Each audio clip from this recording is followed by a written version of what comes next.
Hello friends, welcome to Swasti kitchen 360. அனைவருக்கும் விநாயகர் சதுர்த்தி நல்வாழ்த்துக்கள்.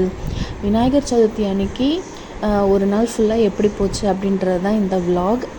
காலையிலேயே சீக்கிரமாக எழுந்து குளிச்சுட்டு வீடெல்லாம் பெருக்கி தொடச்சி வெளியிலையும் பெருக்கி தொடச்சி இந்த வேலைலாம் முடிஞ்சதுக்கப்புறம் சமையல் முடிச்சுட்டு 3 மணிக்கு மேலே தான் விநாயகர் சதுர்த்திக்கான பலகாரம்லாம் நான் செய்ய ஆரம்பித்தேன். என்னால் காலையில் கும்பிட முடியல, கொஞ்சம் வேலை இருந்துச்சு. ஸோ ஈவினிங் தான் வந்து சாமி கும்பிடணுன்னு முடிவு பண்ணி வச்சுருந்தேன்.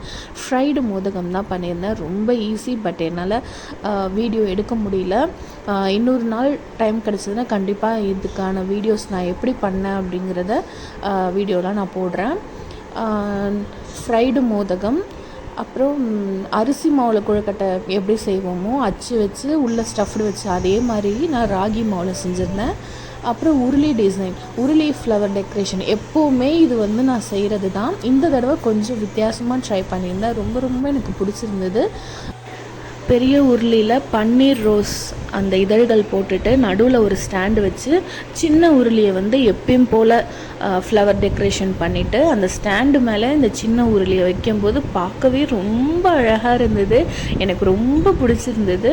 ஆக்சுவலி வேறு ஒரு டிசைன் தான் நான் மைண்டில் வச்சுருந்தேன், பட் இது ரொம்ப பிடிச்சதுனால நான் இப்படியே வச்சுட்டேன்.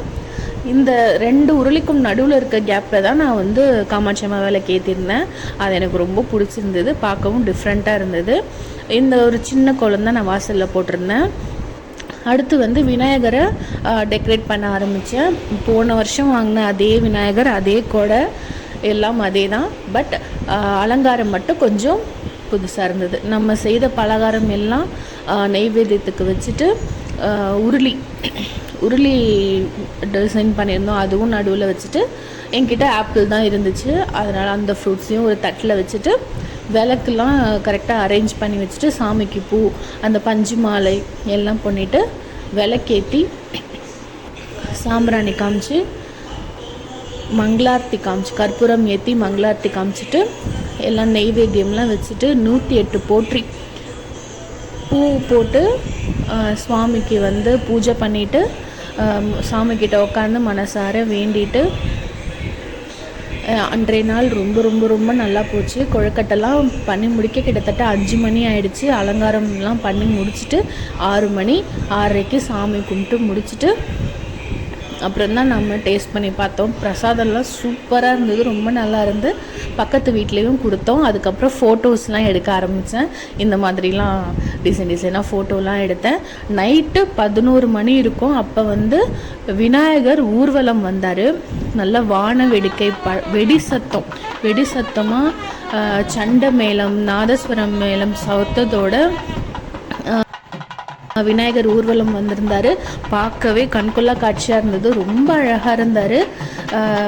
சுவாமியெல்லாம் பார்த்துட்டு வீடியோலாம் எடுத்துகிட்டு சாமி கும்பிட்டுட்டு அப்புறம் வீட்டுக்கு வந்து நிம்மதியாக படுத்து தூங்கியாச்சு. இன்றைய நாள் ரொம்ப ரொம்ப ரொம்ப அருமையாக போச்சு. விநாயகர் சதுர்த்திக்கு உங்கள் வீட்டில் என்ன பலகாரம் பண்ணிங்க அப்படின்றத கமெண்ட்டில் சொல்லுங்கள். என்னோடய பலகாரம், என்னோடய விநாயகர் சதுர்த்தி உருளி டிசைன் டெக்கரேஷன் இதெல்லாம் எப்படி இருந்தது அப்படின்றதையும் கமெண்ட்டில் சொல்லுங்கள். வீடியோ ஷேர் பண்ணுங்கள், லைக் பண்ணுங்கள், சப்ஸ்கிரைப் பண்ணுங்கள். தேங்க்ஸ் ஃபார் வாட்சிங். பாய்.